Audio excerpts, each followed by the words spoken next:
Oui, bonjour, je m'appelle Christophe Lebray, je suis le directeur de l'agence internationale Nantes-Saint-Nazaire. Cette agence internationale Nantes-Saint-Nazaire, elle a été créée il y a une petite année maintenant, à l'initiative du maire de Nantes et du maire de Saint-Nazaire, ainsi que du président de la chambre de commerce Nantes-Saint-Nazaire. Et l'idée, c'était en fait de trouver un outil, de créer un outil qui permette d'assurer la promotion internationale de la métropole, sachant que le constat qu'ils avaient fait était que la notoriété, la réputation, comme je dis, du territoire à l'international était faible et qu'il fallait donc se doter d'une structure extérieure aux structures existantes. Donc c'était cette agence qui a comme, nous sommes aujourd'hui 3 personnes, plus une assistante, a comme vocation de faire en sorte que la métropole émerge à l'international. Alors, quand on parle de marketing territorial, le marketing, normalement, c'est un processus qui cherche à séduire pour provoquer l'acte d'achat ou d'adhésion. Parmi les éléments qui rentrent en ligne de compte, il y a ce qu'on peut appeler soit la marque, la signature ou ce que certains appellent l'identité territoriale. Quand je regarde ce qui est présenté à Lyon, nous sommes tous bourguignons, sud de France, Nantes, just imagine. Je suis franchement un peu sceptique, je ne vois pas qu'est-ce qui est très signifiant et qui est très séduisant à l'inverse de Lyon. Alors, je crois que la première chose à avoir en tête, c'est que cette notion de marque de territoire, pour moi, c'est bien souvent un abus de langage.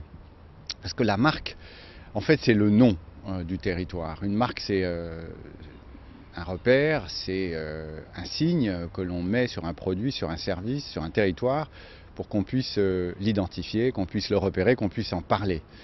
Et donc l'idée que nous avons eue, c'était à partir du moment où les politiques avaient entériné la décision que le mot de Nantes était la désignation internationale du territoire métropolitain de Nantes et de Saint-Nazaire, à partir du moment où cette décision politique avait été prise, nous avons travaillé sur une signature qui est en fait un genre d'enrichissement du mot de Nantes et qui permet d'ajouter quelques détails au positionnement du territoire. Donc nous ne sommes clairement pas dans le lancement d'une marque, ou plus exactement s'il y a une marque à lancer, c'est la marque de Nantes. Par contre, on a créé cette signature qui permet d'enrichir le mot de Nantes et qui permet aussi d'amener l'internaute vers un portail qui est l'outil de communication principal. Alors, quand on considère les arguments qui sont développés souvent en marketing territorial, je ne parle pas forcément des 3 cas qu'on évoque à Lyon, mais de manière plus générale, on est frappé du caractère souvent très convenu. Et on se demande si on n'est pas un peu en présence quand même d'un phénomène de mode, plutôt qu'une véritable démarche stratégique. Mode ou pas mode? Alors, moi je pense on pourrait appeler ça un phénomène de mode. Je pense que c'est surtout qu'on est dans un effet de simplification. C'est-à-dire que les élus, les responsables des territoires, se sont de plus en plus rendus compte qu'ils avaient entre les mains une partie de la réflexion sur l'attractivité de leur territoire. Et donc, à partir du moment où ils se sont dit mais ça dépend de nous, ils se sont retournés vers leurs équipes en disant débrouillez-vous pour que nous soyons plus attractifs au niveau national ou au niveau international. Et là, il y a eu forcément une certaine forme de réflexion de certains qui se sont retournés vers des spécialistes de marketing, entre guillemets, en disant mais qu'est-ce qu'on fait en fait pour créer de l'attractivité, pour créer de la notoriété. Et là, peut-être qu'il y a eu une espèce de course en disant eh bien qu'est-ce qui fait qu'une marque va être reconnue, et donc existe-t-il des métiers qui permettent de défendre les marques? Et les métiers qui permettent de défendre des marques, ce sont des équipes marketing classiques. Sauf que le marketing d'un territoire n'est pas un marketing classique, ou plus exactement, c'est un marketing spécifique en soi. De même que le marketing d'une centrale nucléaire n'est pas le même que le marketing d'un pot de yaourt. Donc le marketing d'un territoire est spécifique. Le seul reproche que moi je ferais à beaucoup de territoires qui se sont lancés dans cette démarche, c'est qu'ils ont beaucoup fait du copier-coller et que, en fait, au lieu d'aller jusqu'au bout du marketing qui est être différenciant, être spécifique et différent des autres, on a en fait copié ce que faisait le territoire d'à côté. Et nos petits camarades de Lyon ont été assez précurseurs dans cette dans ce domaine, avec pas mal de succès, il faut le reconnaître, et ce qui fait que c'est devenu un peu une espèce de référence, et par simplification, on a dit faites-nous du Only Lyon. Alors, autre remarque, quand on considère un peu ce que font dans l'ensemble les collectivités en matière de marketing territorial, est-ce qu'il n'y a pas beaucoup d'opérations de marketing qui se réduisent en fait à de simples opérations de communication? Et quelle différence il y a entre les deux d'ailleurs, entre une opération de communication et une opération vraiment marketing? Alors ça, c'est une très bonne question, parce que la communication toute seule ne peut absolument pas réduire les difficultés ou créer de l'attractivité quand il n'y en a pas ou quand elle n'est pas mise en valeur. Mais c'est exactement la même chose au niveau d'une marque ou d'un service. On ne peut pas simplement par de la communication augmenter les parts de marché d'un produit sans que la promesse soit tenue. Alors, la communication d'une collectivité, d'une métropole, d'un département ou d'une région, elle est forcément limitée en termes de coûts ou en termes de dépenses, parce que le budget d'une collectivité n'est pas fait pour faire de la communication. Le budget d'une collectivité est pour parler de toute une série d'éléments intrinsèques à la collectivité, mais n'est pas fait pour faire de la notoriété de marque. Donc de toute façon, le budget qui va être mis par la collectivité sur elle-même, sur la promotion de son nom, ce budget-là va être limité par rapport à ce que l'on pourrait appeler le bruit de communication d'une manière générale. On sait très bien que pour être retenu par le consommateur, il faut faire un certain bruit, atteindre un niveau de bruit suffisant, et ça n'est pas avec les budgets publicitaires d'une collectivité qu'on peut le faire. Donc il faut communiquer autrement. La communication est utile, mais elle est très très loin d'être satisfaisante, et en tout état de cause, ça n'est pas qu'une communication publicitaire, ça doit être une communication portée par les autres partenaires du territoire. L'organisation de réseaux d'ambassadeurs fait partie des pratiques utilisées en marketing territorial.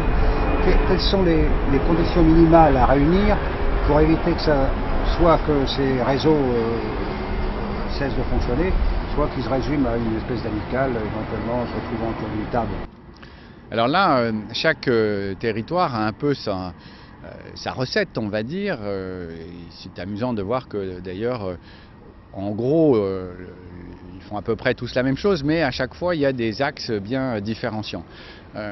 Nous, ce que nous avons cherché à faire, c'est de privilégier la qualité, la représentativité. Et donc nous avons beaucoup plus travaillé sur les diasporas nantaises à l'international et sur l'identification de quelques correspondants, comme nous les appelons, des correspondants du territoire qui sont installés sur place et qui sont des activateurs de réseau.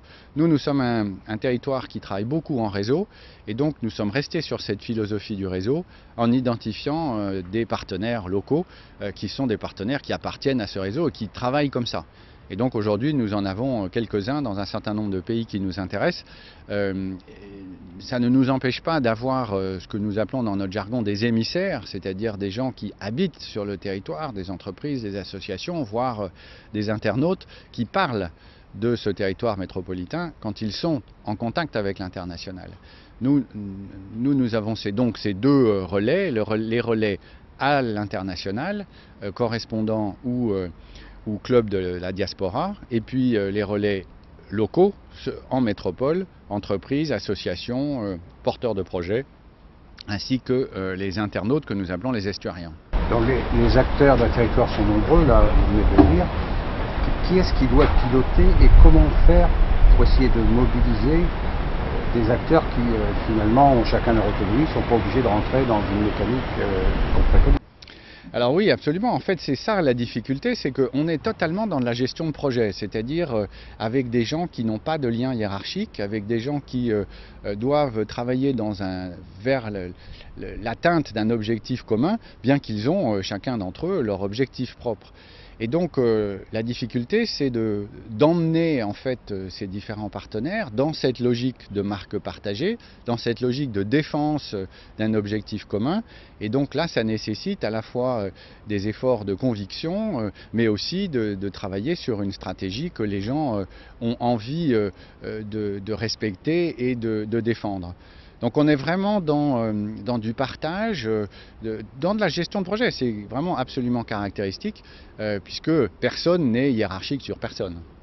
Mais toutes ces démarches qui ont trait au marketing territorial, est-ce qu'elles ne sont pas aujourd'hui un peu déconnectées par rapport aux préoccupations des citoyens, surtout en période de crise?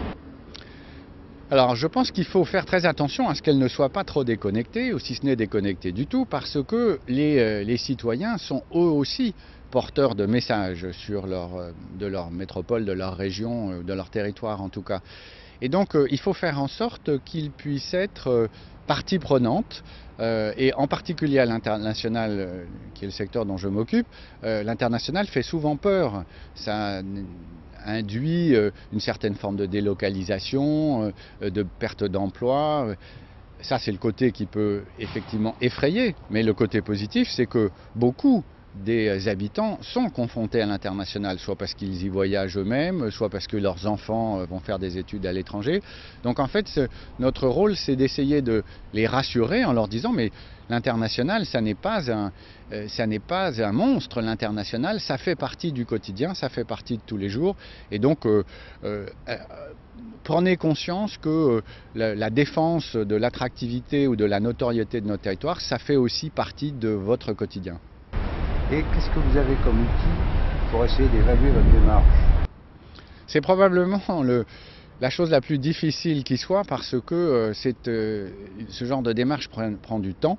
On ne va certainement pas enregistrer de frémissements avant peut-être 2 ou 3 ans. En fait, ce qui est important déjà, c'est de voir à quelle vitesse on arrive à entraîner les partenaires. Si les partenaires se retrouvent sur cet objectif, qu'ils partagent un certain nombre de réalités, qu'ils partagent aussi des actions, et qu'ils sont capables à ce moment-là de relayer la démarche, c'est déjà un premier point. Après, nous organisons des missions pluridisciplinaires avec un certain nombre d'acteurs dans des domaines divers. Plus on peut être nombreux autour d'un même thème derrière le drapeau nantais, plus on peut considérer que l'attractivité de ce projet est intéressante. En résumé, les 3 priorités, par exemple, à prendre vraiment en compte pour essayer d'élaborer une stratégie de marketing efficace. Alors moi je pense que la première condition, c'est que cette démarche soit portée par le politique.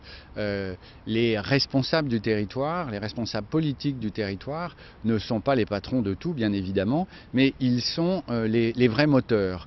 Et en tout état de cause, s'il n'y a pas un partage entre les différents grands acteurs du territoire, ça ne pourra pas marcher. Donc je dirais que pour moi, la première condition sine qua non, c'est le portage politique. La deuxième condition, c'est la notion de faire ensemble. Il faut vraiment qu'autour de la table se retrouvent les grands acteurs du territoire, qu'ils soient politiques, qu'ils soient économiques, culturels, associatifs, etc.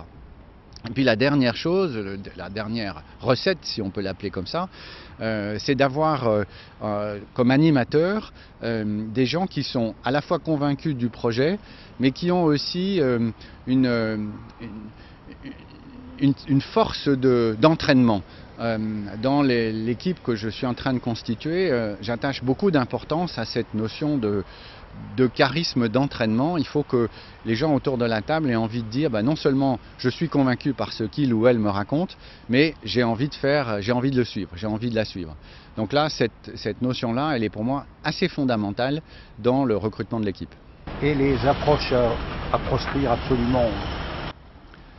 Alors je pense que la première approche à proscrire serait de dire on va lancer une marque et mettre beaucoup d'argent sur la table. Parce que de toute façon le beaucoup d'argent est relatif et que lancer la marque, on l'a dit, ça n'est pas ce qui va véritablement déclencher les choses. Donc première humilité à avoir, il n'y aura pas de recette miracle que l'on va trouver en lançant une marque. Le deuxième élément qui paraît presque évident quand on fait du marketing, c'est l'offre. Il faut que l'offre existe, il faut que l'offre soit bien présentée et il faut que l'offre corresponde ou amène à la définition d'un positionnement de ce territoire. Et ça n'est que quand on aura défini le positionnement qu'on pourra véritablement lancer la démarche. Est-ce qu'il y a un point qu'on n'a pas évoqué, enfin il y en a certainement plusieurs, mais qui mériterait d'être souligné en terminant? Mais moi je pense qu'il faut que nous, les responsables de chacun de ces territoires, s'attachent à ce que nous ayons des démarches qui soient différentes les unes des autres. Parce que quand on va réfléchir au niveau français et qu'on va additionner toutes ces démarches, il faut que l'on arrive à une richesse du territoire global pour que dans le concert international, la France émerge. La France émergera d'autant plus que chacun des territoires sera différent et intéressant, et c'est l'addition de tous ces territoires qui enrichira encore l'attractivité de la France.